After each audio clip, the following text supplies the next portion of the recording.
और जंगीपुर विधानसभा के अंतर्गत एक गांव आता है बौड़ी। और वहीं पर बौड़ी के एक समाज सेवी भी हैं। राष्ट्रीय स्वयंसेवक संघ में कई महत्वपूर्ण दायित्वों का निर्वहन भी इन्होंने किया है।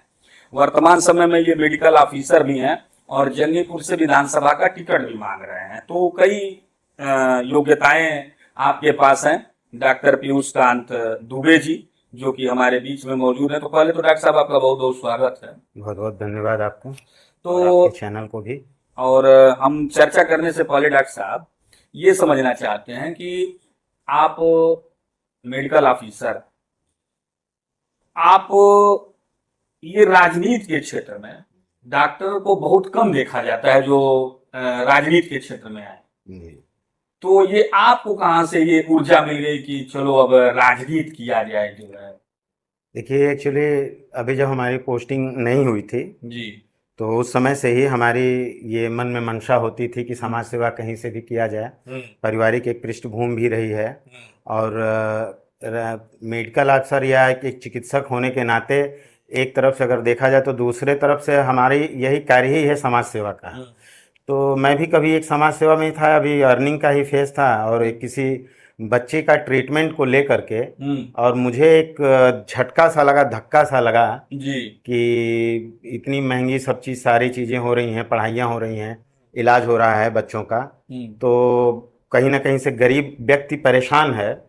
तो क्यों ना ये मेडिकल फील्ड के साथ साथ हम राजनीतिक फील्ड भी ऐसा करें और एक सिस्टम में आप जब आते हैं तो उस सिस्टम में आकर के किसी कार्य को संपादित करते हैं तो आपके कार्य को बखूबी देखा जाता है, समझा जाता है और जनता भी चाहती है, राजनीतिक पृष्ठभूमि भी ये चाहती है कि आप कहीं से पढ़े लिखे हों और आप एजुकेटेड हों। समाज की जो कमियां हैं, समाज में जो कुरीतियां चल रही हैं, समाज के जनता जैसे जिन चीज़ों से परेशान है उस चीज़ को समझने वाला जब वो व्यक्ति मिलता है तो समाज भी उसको समझता है।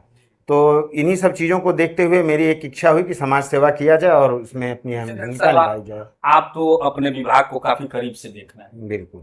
कब की पोस्टिंग है आप? हमारी 10 साल से अधिक हो गई। 10 साल से अधिक हो गई।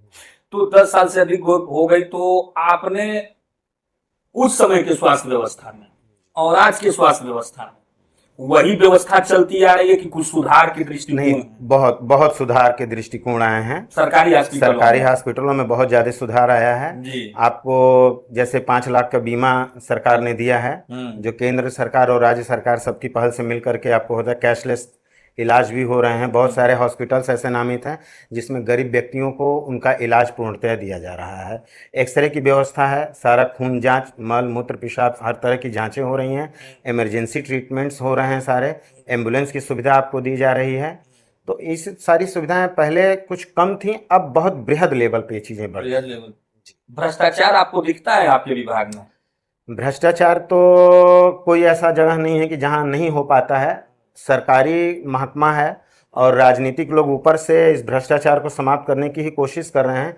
उन्हीं सब भ्रष्टाचार को ही देखते हुए हमारे ये प्रेरणा मिली मुझे कि मैं समाज सेवा में आऊं और इन चीज़ों को जो है समाप्त किया जाए। डॉक्टर साहब, एक ज्वलंत मुद्दा है, पूरे देश में चल रहा है। हालांकि धर्मेंद्र प्रधान जी का इस्तीफा भी हो गया। ये नीट परीक्षा में क्या सरकार एक तो परीक्षा को लेकर चूक गई और कहीं ना कहीं आंदोलन को भी लेके वो चौकन्ना नहीं रह पाई, जिसके कारण आंदोलन ने उग्र रूप ले लिया। आपको क्या लगता है? देखिए, कमियां तो परिवारों में भी रहती हैं। ये तो सरकारें तो अटल बिहारी वाजपेयी जी ने भी कहा सरकारें आती रहेंगी, जाती रहेंगी, लेकिन समाज सेवा और समाज की जो कुरीतियां उनको समाप्त करना चाहिए। एक समय था कि जब हम लोग सीपीएमटी की तैयारी करते थे, उस समय नीट नहीं हुआ करता था। उस समय उत्तराखंड, उत्तरांचल, उत्तर प्रदेश में हुआ करता था। मैं भी फार्म भरा था सीपीएमटी का और मैं घूमने की भी दृष्टि से मैंने अपना सेंटर जो है डाल दिया था नैनीताल का। जब मैं वहां पहुंचा तो उस समय पता चला कि पेपर आउट हो चुका है, लीक हो चुका है। अच्छा, की बात? ये 2012 से पहले की बात नहीं है। तो उस समय सपा सरकार हुआ करती थी, तो उस समय हम लोग बैरंग वापस चले आए। 2 बार ऐसा हुआ है उस जमाने में। बिहार के कुछ लोग थे, एक्टिवेट थे और दूसरे का एग्ज़ाम कोई देता था। तो यही है कि जिसका प्रचार हो गया, जिसकी बात लीक हो गई तो उन चीज़ों को आदमी कहता है। लेकिन पहले तो पेपर ऐसे सॉल्व होते थे एग्जामिनेशन में। इतने प्राइवेट कॉलेजेस जो हमारे जंगीपुर विधानसभा में न जाने कितने खुले लोग कहते हैं कि paper examination high school inter के जो है हो जा रहे हैं सब। अब रही बात पेपर लीक होने की, अगर पेपर लीक होते हैं, हम उसको कहते हैं लीक होना, तो मैं सरकार चाहे किसी की भी हो, एक चीज आप ये बताइए कि 100% अगर कोई लड़का एग्जामिनेशन में पास कर रहा है, उसका सिलेक्शन नहीं हो रहा, उससे पहले 70% और 25% तो एग्जामिनेशन में पेपर सरकार लिख कर दे रही है, चाहे सरकार पूर्ववत रही हो चाहे अभी की हो।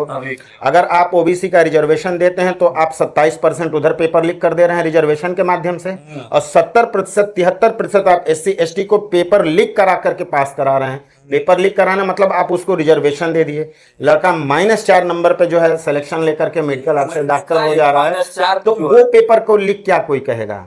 अगर उस पे आज तक की दुनिया में कोई भी है, पेपर लीक के दूसरा एंगल भी बता रहे हैं। नहीं, मैं बिल्कुल वही चीजें, आप वो पेपर लीक हुआ ये सरकार की कमी है, लेकिन सरकार ने उस पर नकेल भी कसा। पहले के जमाने में पेपर लीक होते थे, पता ही नहीं चलता था, लोगों के सिलेक्शन हो जाते थे, नौकरियां लग जाती थी।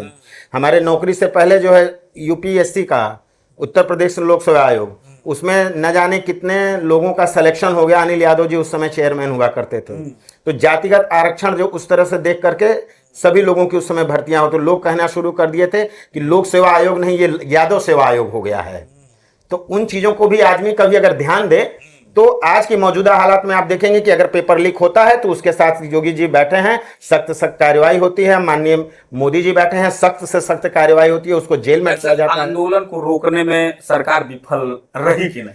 देखिए, आंदोलन है, बच्चों के प्रति सहानुभूति सरकार ने रखा है, उनको नहीं प्रताड़ित करना चाहती, उनको नहीं परेशान करना चाहती है, लेकिन उस आंदोलन में भी जो चीजें चली, कोई भी सरकार अपने तरफ से पक्ष रखी, किसी भी प्रकार का कोई हमला हुआ, कुछ भी रहा, तो बच्चों की शक्ल में जो अन्य पार्टी के लोग आकर के उसको बढ़ा रहे थे कि अल्लाह ही सत्य है, अकबर ही सत्य है, जय भीम के नारे लगा रहे थे, ब्राह्मणवाद से छुटकारा पा रहे थे, समाजवाद में जो है सवर्णों से छुटकारा पा रहे हैं। तो ये बच्चे नहीं करते हैं। हम लोगों ने भी कभी कभी आंदोलन में शरीक किए हैं, हम लोग भी गए, हम लोग भी कभी ये नहीं करते थे। आपको मांगना रहता है कि बच्चे छात्र मांग रहे हैं अगर अपना इस्तीफा धर्मेंद्र प्रधान जी से, धर्मेंद्र प्रधान जी की कोई उतनी कमी नहीं थी। कमी तो वो रहा है कि जो गंदी मानसिकता वाला था और पेपर आउट किया, उन्होंने तो मुगलों के साम्राज्य की वाहवाही नहीं की, उन्होंने महाराणा प्रताप के बारे में बताया, उन्होंने सनातन धर्म के बारे में बताया, उन्होंने शिक्षा के बारे में बताया। धर्मेंद्र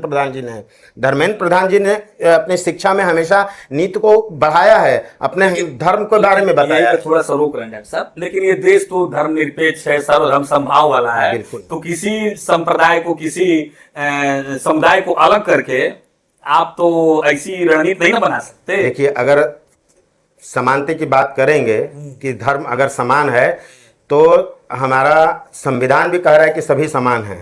अगर सभी समान है तो फिर ये आरक्षण वाली बात कहाँ से आ जाती है? नहीं, ये तो देश में जब सारी चीजें समान है, हमारा हर व्यक्ति समान है।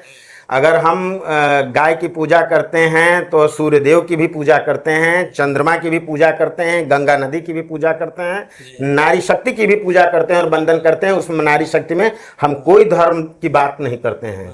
चाहे वो समाज सेवा में सड़क बनी हो तो उस पे हिंदू का परिवार चल रहा हो सड़क पे और सुरक्षा योगी जी का हो, चाहे मुस्लिम का परिवार चल रहा हो, सड़क सुरक्षा योगी जी का हो, सभी के लिए एक समान हमारे यहाँ। बिल्कुल, मैं यही बात मैं कहना चाहता था कि जो सर्वधर्म समभाव वाली बात होती है ना, वो भारत एक लोकतांत्रिक देश और धर्मनिरपेक्ष है। हाँ, निश्चित तौर से कुछ कुरीतियां हैं, कुछ गलतियां हैं, तो उसको तो सरकार आई है 15 साल से, सुधारना चाहिए। धीरे धीरे ही कोई कार्य हो पाता है। अगर एक सड़क बनती है तो सड़क का टेंडर पास होता है, तो एक कोने से कार्य शुरू होता है, दूसरे कोने तक जाने में थोड़ा सा समय लगता है। तो उन चीजों को थोड़ा सा